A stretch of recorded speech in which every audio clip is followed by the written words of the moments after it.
Opisyal nang muling binuksan ang Kabagan Santa Maria Bridge. Kasabay ng anunsyo na ito ay sasailalim muna sa 2 linggong testing period ngayong araw, ikalawa ng Marso. Sa panayam ng Bombo Radyo Kawayan kina DPWH Secretary Vince Dizon at Provincial Governor Drodito Albano ng lalawigan ng Isabela. Sinabi nilang layunin ng testing na masuri ang tibay at kondisyon ng pansamantalang tulay na itinayo bago tuloy ang payagang dumaan ang mas marami pang sasakyan.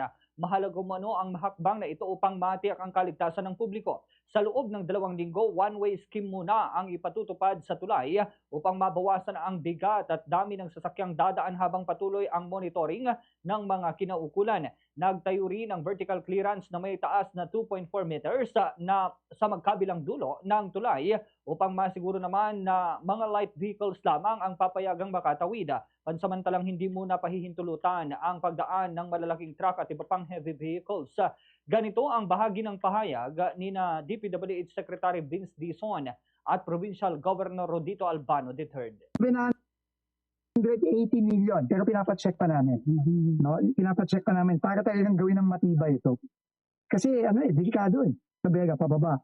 No, papunta ng Maynila, papunta ng talagang hindi pwede tayo mag-risk dito. Kaya hindi na pwedeng maulit yung nangyari last year. Inaayos nila. Pero wag na tayo magsisihan kasi wala naman may gusto na ma-aksidente. Yung unquantifiable yung buhay ng tao. Walang kabayaran sa buhay ng tao. Kaya lang, kami nga, kung ayaw nyo nga dumaan dito, yung option nga, pwede kayo lumangoy dito sa baba. At yung mga mahilig magbangka, di magbangka kayo, di ba? Huwag nyo na kasi i-risk dito. Kasi mamaya sisihin nyo na naman kami pagka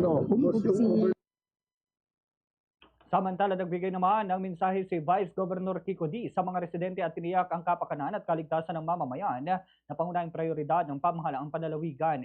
Ganito at kaligtasan ng mamamayan na pangunahing prioridad ng pamahalaang panlalawigan. Ganito naman po ang bahagi ng pahayag ni Vice Governor Kiko D.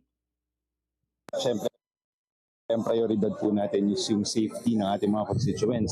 Kaya dumating nga po ang ating secretary na si Secretary Dizon ng DPWH para i-ensure niya po na maayos po yung ginawa po na dito sa ating tulay at para nga magamit na po. At si Governor nga po, si Governor Drodito Albano at ang pamahalang lalawigan po ng Isabela, talagang binantayan din po yung pag-ayos dito sa tulay para to ensure po yung safety ng ating mga constituents dito sa lalawigan.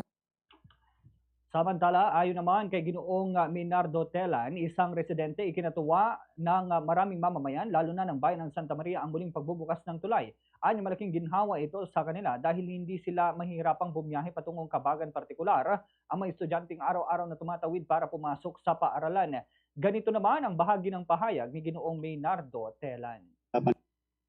Mga estudyante namin papunta ng Kabagan, hatid sundo kami dyan, kami dumadaan sa baba, mahihirapan kami mati ma'am dito nung nagbukas nung pero matibay naman na po yung ginawa nila. Yung mensahe lang namin po yung dito ma'am sa sana yung mga ibang dyan ma'am, dadagdagan lang nila ng poste ma'am siguro. Fast sa radyo Bombo!